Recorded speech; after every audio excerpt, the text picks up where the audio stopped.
desktop to share, and then we will do the slideshow. All right, can everybody see that as a slideshow? Yep. Awesome. All right. It's showing with the notes on the side if you want to. Oh, it is showing it with the notes on the side?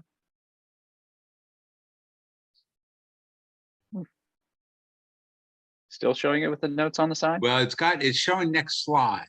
That's what it's got your slide in a bigger box, and then it shows the next slide. Never seen that presentation before. Hang on. Oh, it's because I'm a desktop one. There you go. You got it. Okay. Got it. All right. Now we're rolling. All right. So this is part 4 of the series. Part 4 of the 5 parts. So yeah. So, first week we kind of talked about taking stock, kind of level setting, talking about some of the fundamentals and principles for your search. Part 2 is really sort of choosing where you want to go, right? That sort of, concept of, thinking about what are you put here to do? What are you good at? What do you like to do? And then kind of marrying that up with your values, right? And last time we talked about kind of getting your toolkit ready, putting together your resume, your elevator pitch, your marketing brief, all that stuff that you're going to need to sort of go out and look for the opportunity. And so tonight we're going to talk about, charting your course. Right now, you kind of know where it is you want to go. So how are you going to get there? Right. It's really kind of the concept that we're going to think about tonight. So, but I guess before we do that, let's again just kind of revisit this notion of where it is that you want to go, right? Just for those of you who maybe missed that, just so we can kind of get caught up on this and then move forward. So, this model that I've kind of put together on figuring out the purpose that what your purpose is, and meaningful work for you really is defined as it's where your what meets your why. And we talked about the concept of the ikigai as for your what, which is essentially this combination of what it is you like to do, love to do, what it is you're good at, things that benefit others, and what you can be paid for, right? And when you have all of those things and they align together, you're kind of in the middle of that ikigai, right? And then and if anybody wants to talk offline or whatever and kind of revisit that concept, we kind of talked about how sometimes you're not quite square in the middle of the ikigai, and how do you sort of move to the center. But that's the idea, is you're trying to sort of get as close to that center as you possibly can.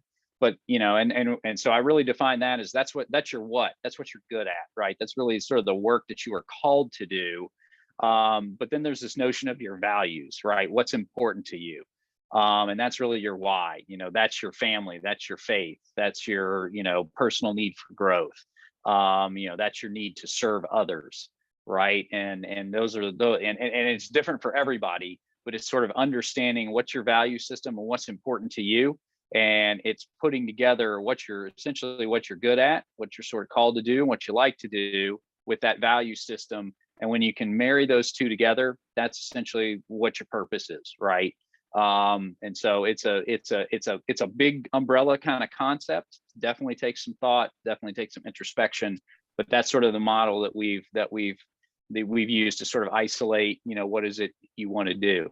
Now, taking that kind of from 30,000 feet down more to ground level is okay. Well, that's great, Jay, but like, what does this all really mean?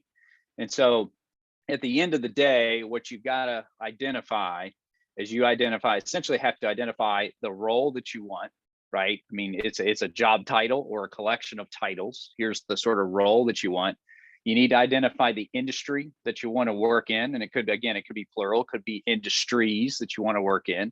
And maybe it's just that there are certain industries that you don't want to work in, and that's narrowing it enough. But, it's essentially roles, industry/industries. And then the type, it's not the exact company, but it's the type of company that you want to work for, right? What's the size? What sort of, where is it in its life cycle? Is it a mature company that's larger, that pays great benefits? Is it a, startup where there's the opportunity for, advancement and taking on kind of as much as you can bite off, and wearing a bunch of different hats and all those sorts of things. And again, it's different for everybody, but those to me are those are ultimately kind of within the context of that sort of what meets your why. You've got to ultimately come up with a description of these three things. What's the role? What's the industry? And what sort of company is it in? Is it in, or is it? And then you use that to essentially define, okay, here's my destination. This is my purposeful position, right? It's a specific role in a specific industry at a specific type of company. And that is where your what meets your why. And so once you've identified that, you know what it is that you are going out and trying to find, okay? So from there, let's chart our course. So today, charting our own course isn't just more necessary than ever before, but it's also much easier and much more fun. So let's talk about charting your own course.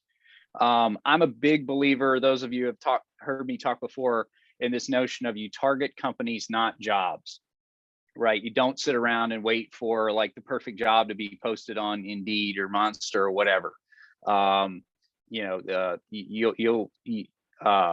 Your course will be to identify potential target companies and you want to proactively network into them. You don't sit there and wait for something to arise. You say, well, why is that, Jay? Well, essentially your goal is to hack the application process. You want to have the hiring manager send your resume to HR, not HR to send your resume the opposite direction to the hiring manager, right? Your chances of success are much better if you can go ahead and essentially meet with the person that you're going to be working for, instead of trying to go through HR and eventually sort of making your way to that hiring manager. 75% of resumes are rejected before they even reach the hiring manager. 60% of jobs are found through networking. On average, 5 out of 250 applications get an interview. That's 2%, right? So if you sit around applying for jobs on LinkedIn or Indeed, all day, it's not to say that if you see the perfect job that's on LinkedIn, you shouldn't apply for it. But honestly, you're probably better off identifying the job and the company, and then trying to find someone at the company to talk to about the job. And they may tell you you've got to apply through the system, but at least you have an advocate that's internal who can flag your application. That actually happened to me when I went to work for Procter & Gamble. I applied through the system, right? Just like everybody does, just like they probably had 1,000 applicants. And originally my application, went into the no pile, but I was able to connect with somebody internally and kind of state my case of why I thought I was a good fit for it. He got in contact with the hiring manager. They went and sort of found my, application and moved it into the, okay, let's bring this guy in pile. And so again, don't just rely on applying online. You really want to try and network your way in. On average, one in 6 employee referrals gets an interview, right? That's 17% versus 2%. So you're almost 8.5 times more likely to get an interview if you network in with somebody who refers you to the hiring manager versus just applying online. 70 to 80% of jobs are not posted.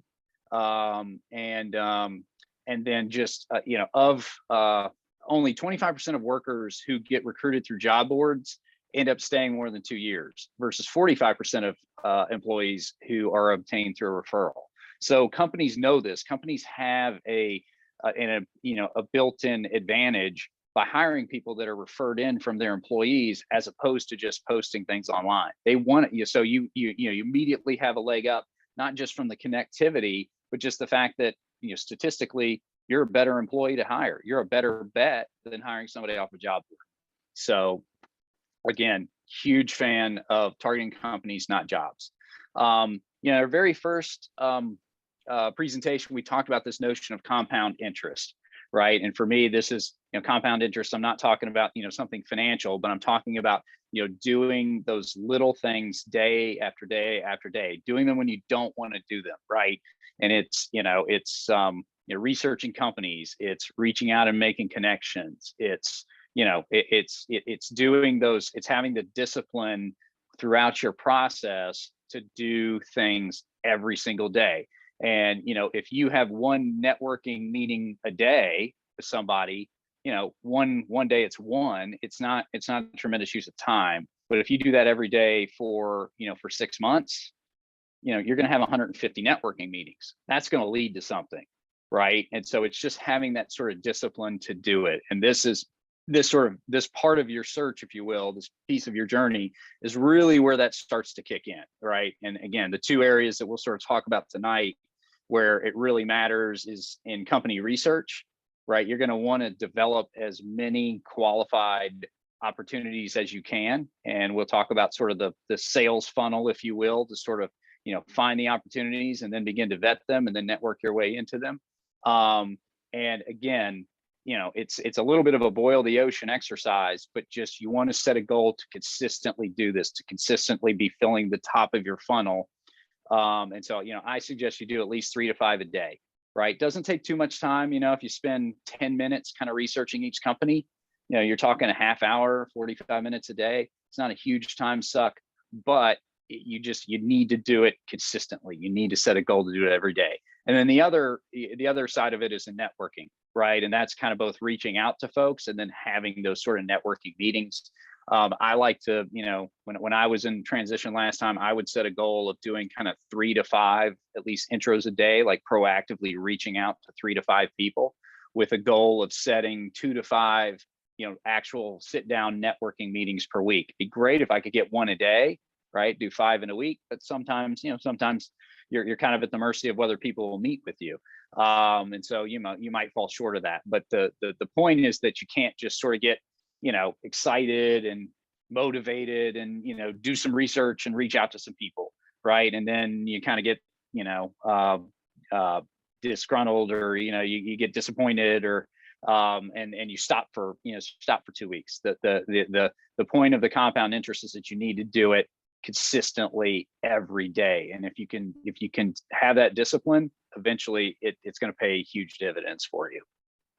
All right, so let's talk about researching companies. How do you identify your target companies? Once you've identified the role that you want and the type of companies you want to look for, you need to develop a list of target companies. You need that sort of the top of the funnel, right? There's a lot of like good general resources. There's things like Book a List. There's a database called Reference USA that I believe you can access at the local library. There's a presentation in the Box account about that. Walter Teague comes and talks about that usually once a year. So I encourage people to take a look at that.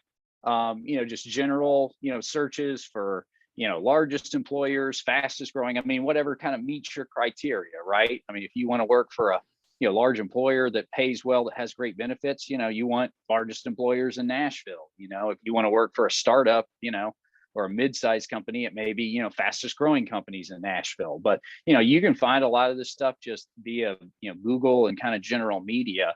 It just takes a little time. Kind of if there's a specific industry that you're wanting to work in, look for industry trade associations, look for conferences that industry hosts. You don't have to go to the conference, but oftentimes you can go to the website and you can look and you can just see a list of companies that are at the conference, or a lot of times they'll have the list from last year's conference. And that's just a great way to just identify. I mean, again, you're trying to boil the ocean. You're trying to identify your sort of the top of the funnel. And these are great ways to, just accumulate large numbers of names that you then can go and research. If you're looking, again, small companies, startups, look for Fast Company lists. You can Google. I mean, generally these are companies that are raising, early stage equity. So look for, keywords like seed capital or Series A, B, C round of capital, right? Those are kind of the buzzwords within the finance universe that are used for companies that are growing quickly and are raising growth capital.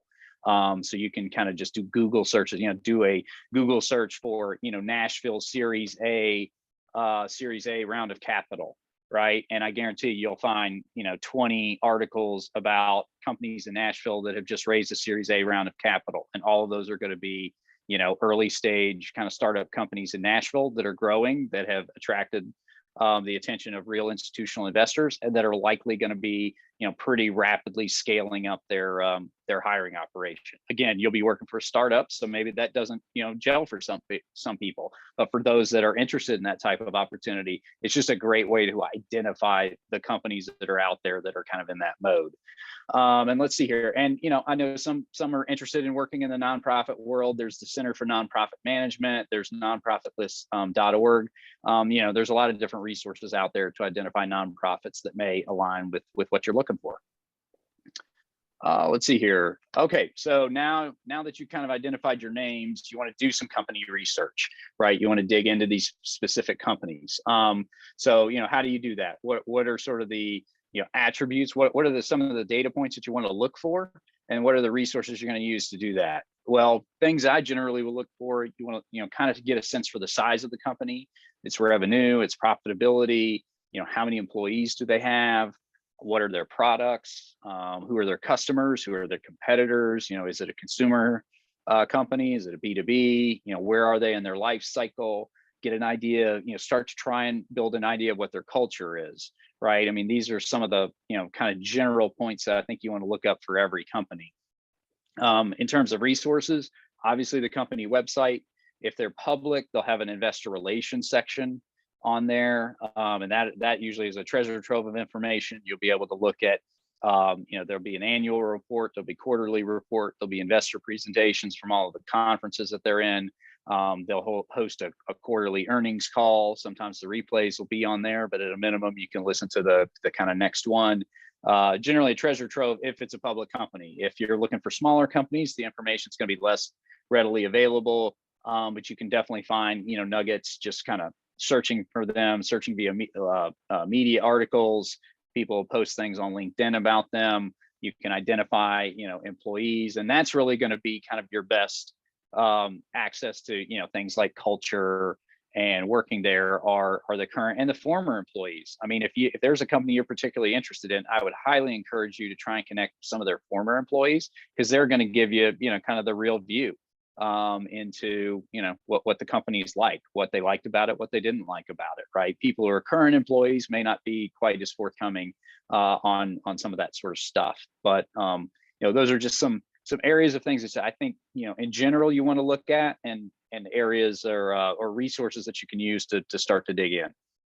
And again, research, it needs to be specific to you, right? So I would encourage you to revisit your values to identify those specific areas that you want to learn about, with each company, things that you want to think about, again, it's all unique to your specific values and needs, but things like work-life balance, growth opportunities, training resources, whether the company serves some sort of a faith-based or mission orientation, its reputation for kind of comp and benefits, whether it offers flexible work arrangements. I mean, these are, again, it depends on your own personal values, but these are just kind of some of the ideas and some of the things that you might want to dig deeper a little bit on some of these. And again, thinking about researching some of these, obviously, current and former employees are going to be kind of your best for a lot of them. There are kind of criteria specific lists. If you're looking for, like faith-based organizations, right? I mean, I'm sure, there will be lists and articles that are published about, specifically kind of faith-based, faith-orientated, companies that are operating in a particular geography. Again, former employees of the company, industry trade articles are great.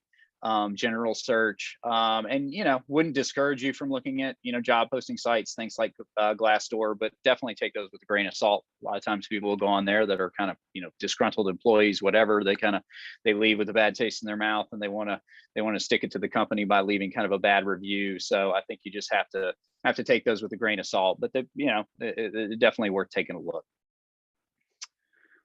All right, so let's talk about networking, right? You can get everything in life that you want. You just help enough other people get what they want. Zig Ziglar, I love that quote. All right, so talk about networking.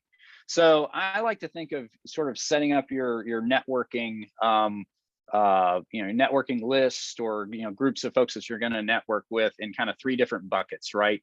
They're your target companies, right? These are individuals, specifically at the companies on your target list. Could be former employees as well.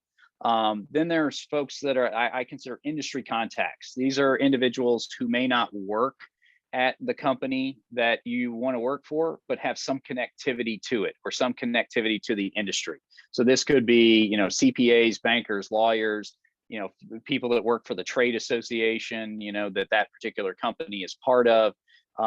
These are just, people that service that industry, thought leaders in that industry, people that are potentially connected to the companies that you want to work for. And then recruiters, just in general. Those could be internal and external recruiters for the company that you're interested in working for, or they could just be, recruiters that operate within the industry that you're interested in working for. But in my mind, those are kind of the three buckets that you kind of want to think about when you're kind of building your sort of list of folks that you're going to try and network with. All right. Okay. So let's talk about building your network list. You want to use your 3 distinct areas of networking to build a list of contacts that you can meet and kind of continually work to update the list. So within your target companies, you want to look at the management section of the company website, check out job fairs, LinkedIn, general search, and introductions, from your connections at the company are your connections at the company can introduce you to other folks at the company. But that's sort of how you start to build your networking list at a specific company. Industry contacts. I would look for contacts from your past, who are at new companies that are potentially kind of in and around that industry. Any connections that you've worked with in a kind of a professional services capacity, again, whether they be lawyers, bankers, kind of CPAs, folks like that.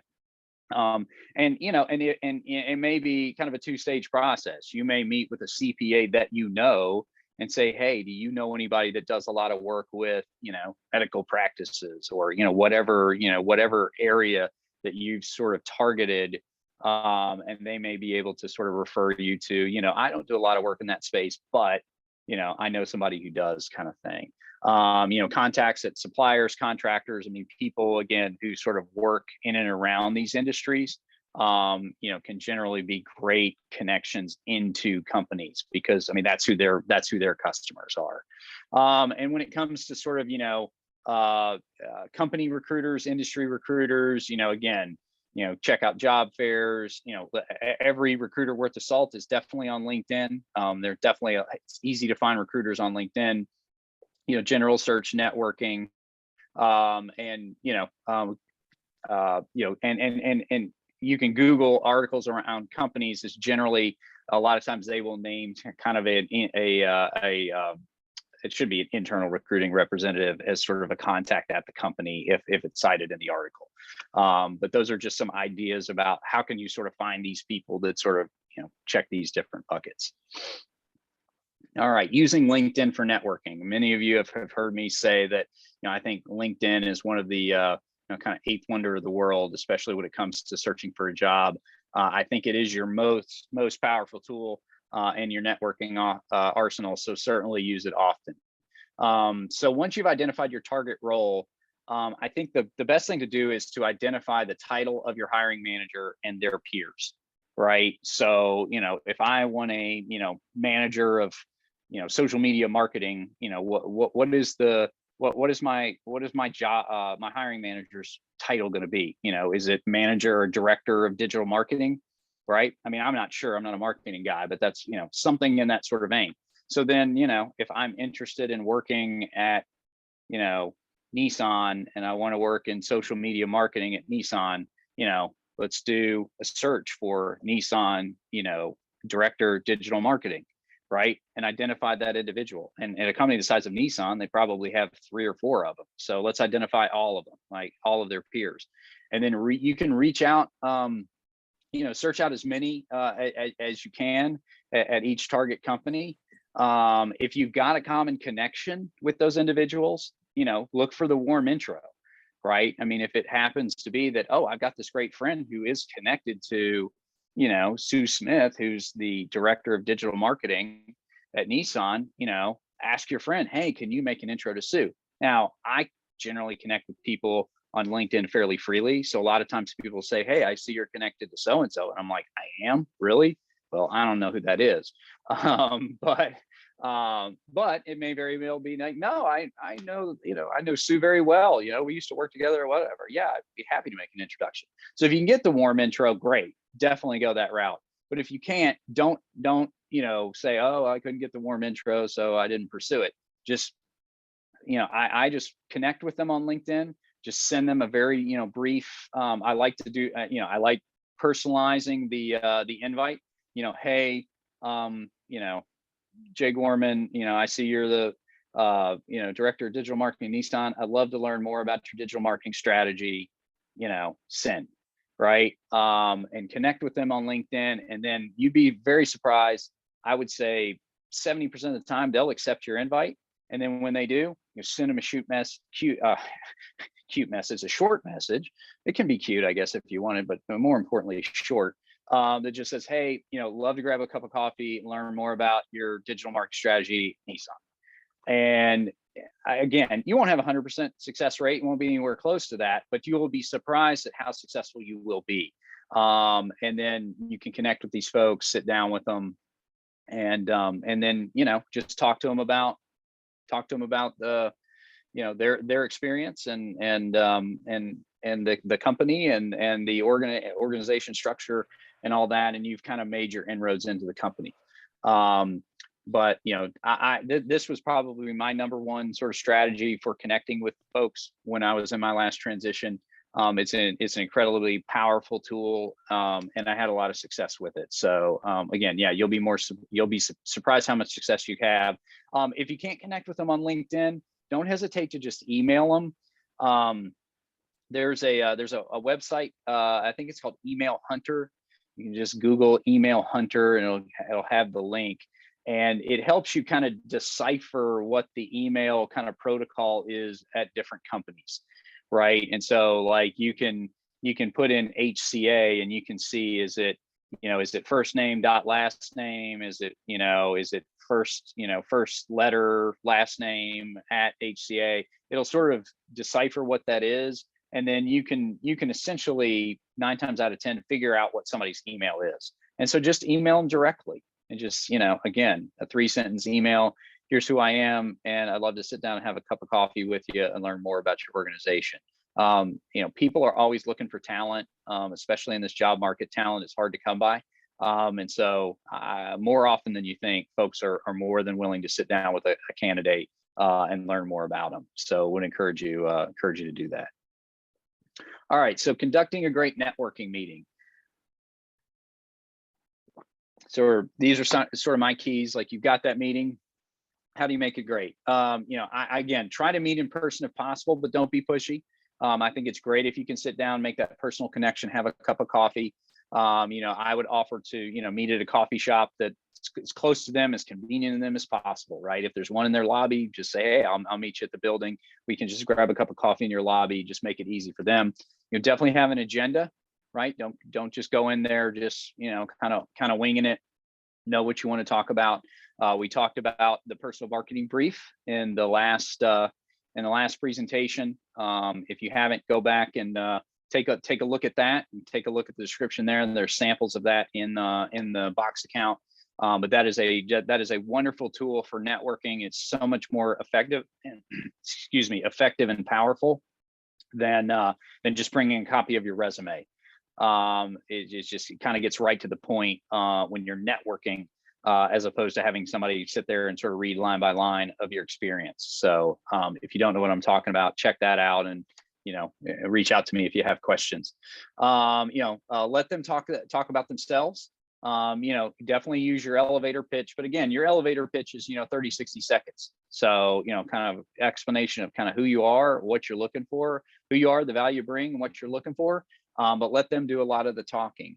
Ask good questions, probe about the company, ask questions that show that you've done your homework, right? I mean, find something in their annual report or latest earnings release or something, and ask some questions about that. Show that you've been reading up on the company, and that you're not just asking kind of, general, very basic kind of questions. Be an attentive listener, bring something to take notes with. Have a specific ask, when you leave. right? Would you mind connecting me, to so-and-so? Or could I reach back out to you to talk a little bit more about, this position that you guys are thinking about, putting in place in 4 weeks kind of thing. So, again, it's don't, have a specific ask of how they can help you. It makes it much easier for folks to help you if you can have that kind of specific ask that you can leave them with. And it can't just, specific ask can't be, I need a job, right? I mean, it's leading to that. It's leading to that opportunity. And again, stay positive. Definitely all networking meetings are not the same. And this kind of goes to just sort of getting through the ups and downs and the emotional roller coaster of the job search, right? You will have networking meetings that are just insanely valuable, where you cannot write fast enough and people are like, oh, I can connect you to so and so and this and that, and have you thought about this, have you thought about that? And it's just like, wow, this is incredible. And then you will have networking meetings where the individual you're meeting with is not particularly personable, and you're not hitting it off, and you're not getting a whole lot out of it, and it can be a little deflating. But I just always say, look for the nuggets, try and take away, one or two positive things out of every meeting, right? So if you can learn something about the industry that you're interested in working in, some sort of industry news or industry gossip, right? That's great. If you can get the name of one individual that they think it would be good for you to connect with, that's great, right? So you got to look for these, just kind of one little nugget here and there sometimes, to make it feel like you're accomplishing something with all these meetings, because I guarantee you are, but sometimes it doesn't feel that way. So I always stress, look for the nuggets. All right, so let's talk about your search funnel. I've kind of referenced this throughout the night. Throughout your process, you'll want to continue working through your search funnel. Never stop until you find a new role, right? I think some people, they view this as stages, right? Like stage one, all right, I'm done with that. Now stage two, I'm done with that. And that's really not the way that this should work. You should always be looking for new companies to put at the top. And, I think of it as really kind of a 5 stages, within the funnel, right?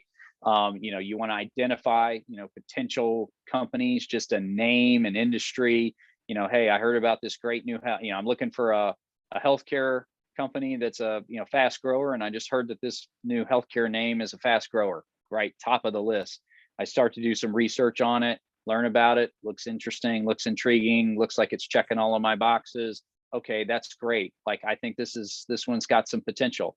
So then, all right, now I got to get a connection to the company, right? So I'm going to reach out. I'm going to try and find some connectivity into the company. So I'm going to try and set up a meeting. And once I've set up a meeting and I've sort of worked my toe into the company, and I've gotten that meeting, then now I'm connected. So now then the next step is, how I've got to identify a specific opportunity at that company. And that may take a while, right? And that may never come, but you've got to sort of work to understand the lay of the landscape and how they're structured, and when an opportunity is going to open up, right? But once you've identified that opportunity, they're kind of moved to the next stage of the funnel. Now the goal is, I got to get an interview for that opportunity, right? And so you want to continue to sort of follow up with the folks that you've met with at the company, stress your value and why you'd really love to have a deeper conversation about that opportunity, and formally interview for it. So you get that interview, and boom, now there's a real job, there's a real opportunity. You're sitting in that interview chair, like you're at the bottom of the funnel, and the only last stage there is to get the offer for it, right? But you constantly want to be working the stages of that funnel. You always want to constantly be putting stuff back into the top, always looking for new companies to put in, always doing some research. I mean, obviously at the beginning of your search, there's going to be more at the top of your funnel than at the bottom of your funnel. But the key is, until you find that new opportunity, until you find your next opportunity, you just keep working it. And again, it's that sort of that notion of compound interest, that if you just keep working it, I mean, don't get to a point where, oh, I got an interview for this and I'm feeling really good about it, so I'm just going to kind of wait on the stuff at the top here. No, that's fine. Don't do that. Just keep working it. Keep making those intro interviews. You never know how that interview is going to go. You never how long it's going to take. And sure, yeah, you'll eventually get a job, and you'll have folks at all levels of this at this funnel, and you may have to reach out to some of them and say, hey, just want to let you know I found a great opportunity at XYZ. I really enjoyed meeting you. Look forward to connecting to you down the road. Great. I mean, there's always going to be something that's sort of left unsaid, but do continue to work your funnel kind of throughout your process. Yep. And so and this is one I always like to stress is continue connecting the dots. Once you've made one or two connections at a company, your work isn't done. Keep connecting the dots until the job is finished. Again, it's not just like, okay, like, HCA is a company I'm interested in working for, and I met the assistant treasurer over there, so check. All right, HCA's checked off. Now I need to go to look for somebody at LifePoint. It doesn't really work that way. I would connect with the assistant treasurer, and then I would connect with the manager of treasury, and then I would connect with an analyst in treasury, and I would connect with somebody in their FP&A organization. That's financial planning and analysis. I'm speaking in finance geek right now, but kind of throughout. I mean, obviously you're going to work in finance, so wouldn't necessarily target people that are working in their marketing group, because they're probably not going to be super helpful. But keep connecting with as many people as you can. Anybody, frankly, who's willing to work with you or willing to meet with you, because all those folks can give you a sense of the company, the culture, the direction they're headed. They're all going to have something unique to kind of contribute. And your goal really is to kind of create almost a buzz about yourself, right? Where it's like when your name comes up, it's like, oh yeah, I met that guy. He's really great.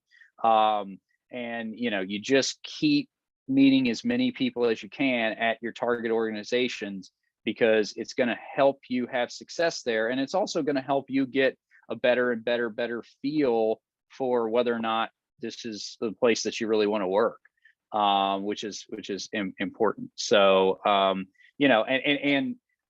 put on here, it makes the interview so much easier, right? I mean, when I interviewed for the job that I have now, I probably already met with half of the people I interviewed with, right? And if you go into interview with somebody that you've already met, you've already talked to, and you've already kind of, had the small talk, it's just a lot more relaxed. It's a lot more comfortable. It's a lot easier, right? You just get less nervous. So I think it's important to keep doing that. The one caveat, I put this at the bottom, is once you start the interview process, once HR calls and says, hey, I want to bring you in, that's when I would stop connecting with people at the company. At that point, I think you really got to work it through HR. Use your HR contact as your point of contact there.